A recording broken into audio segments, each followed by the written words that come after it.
8 correctional officers of color are suing Ramsey County for discrimination. An attorney representing the officers says they were prohibited from entering or working on the floor where former MPD officer Derek Chauvin was being held. The attorney spoke about the lawsuit against the county this morning. Right now, our community, our state, and our country are grieving the senseless death of George Floyd and far too many other people of color. Many of us are using this moment to examine and take a closer look at racism and the small and large systemic injustices facing our neighbors of color. Unfortunately, we're here today to bring light to another example of prejudice and discrimination, this time in the workplace. On Friday, May 29th, 8 correctional officers of color went to work at Ramsey County Jail, which is right here behind me, expecting to do their jobs. However, they were prevented from doing so when former police officer Derek Chauvin arrived at the jail that afternoon. Upon his arrival, Superintendent Lydon ordered that all the correctional officers of color were to be prohibited from guarding Chauvin or going anywhere on the 5th floor where he was to be held. This decision was made solely because of the color of the officer's skin. We're here today because 8 individuals who were impacted by this decision were brave enough to come forward. It was not easy, and it still isn't easy. Out of fear of retaliation, they've made the difficult decision to remain anonymous today. They're fearful of losing their jobs and livelihood and putting their families at risk. My clients are kind, fiercely loyal, passionate people who care deeply about each other and about their job. And the deliberate discriminatory treatment they received from Ramsey County on May 29th has left them feeling broken. This morning, I'll share a brief overview of the events at Ramsey County Jail, and then I'll take questions from reporters.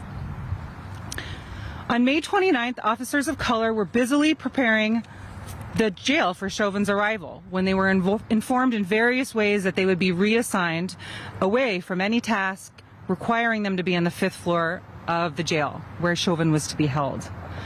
For example, 2 of the officers of color were tasked with cleaning the 5th floor to prepare for Chauvin's arrival, which involved removing urine and other unsanitary waste.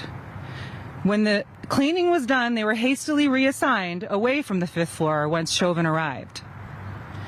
One acting sergeant was stopped in the middle of booking Chauvin by the superintendent himself, who told the sergeant he did not want the sergeant transporting Chauvin to his unit.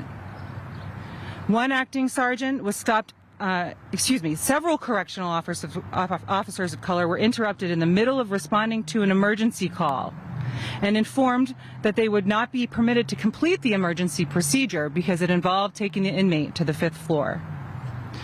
Another officer realized something was wrong because he was in the control room and noticed on the jail's cameras that all of the correctional officers of color were on the 3rd floor.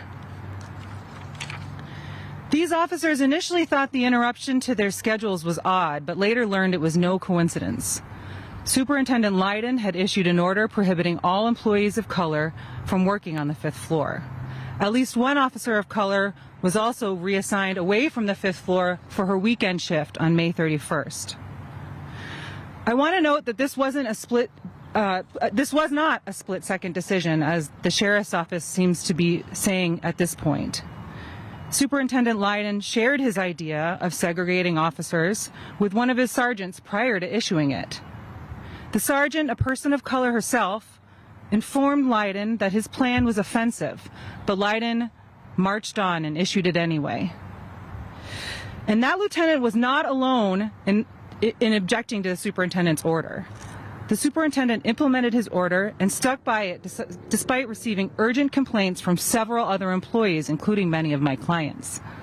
In the face of these complaints, Lydon initially defended his decision, claimed it was backed by Sheriff Fletcher and other leadership, and justified it by saying that the officers of color were a liability around Chauvin. After some time, Superintendent Lydon finally backed down and claimed he had decided to change the order, but at that point the damage had been done.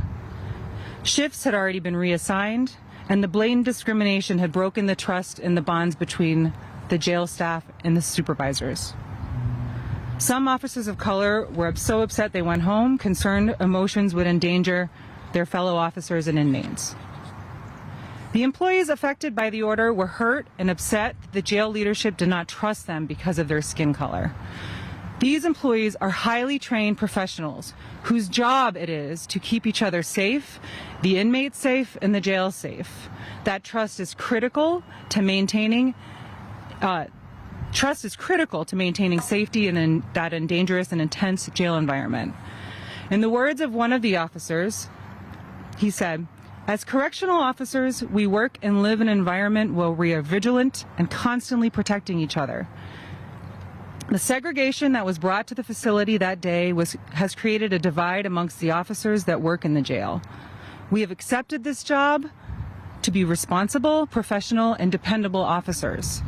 In this time of crisis, minority officers have not been given an equal opportunity to show these abilities. Superintendent Leiden's actions created lack of trust and respect for minority officers." Ramsey County's segregation order caused immediate and long-lasting damage. It has made going to work difficult for the affected employees. They're dealing with humiliation, emotional distress, and some of them have had to take time off or give up overtime shifts or promotions due to their distress. And now they're coming forward with their stories and they fear retaliation.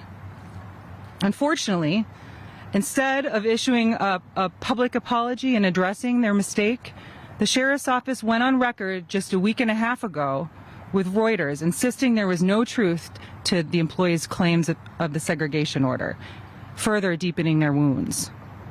And it has utterly failed to take adequate action to ensure that the victims of this segregation order are taken care of and that this will not happen again. On Friday, Juneteenth, 8 of the correctional officers of color that were affected by this brazen discrimination filed charges of discrimination against Ramsey County with the Minnesota Human Rights Department, seeking an impartial investigation into the Sheriff's Department and how it could allow the May 29th order to happen. They are demanding that steps be taken to address the injustices faced by officers of color. Superintendent Leiden remains employed by Ramsey County and in the same building as my clients, despite promises that he would be reassigned from the jail. If there was an internal investigation by Chief Deputy Matusalem, as the Sheriff's Office now claims, none of my clients were interviewed. No formal apology or mental health resources have been extended to the affected employees. To address the harm they faced, these 8 officers are asking for removal of Superintendent Leiden and swift discipline of any other leadership who were involved or complicit in these actions.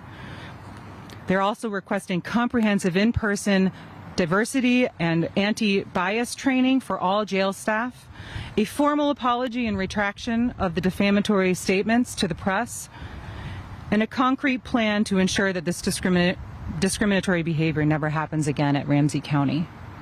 In addition to those steps, they're seeking compensation for their emotional distress and lost earnings.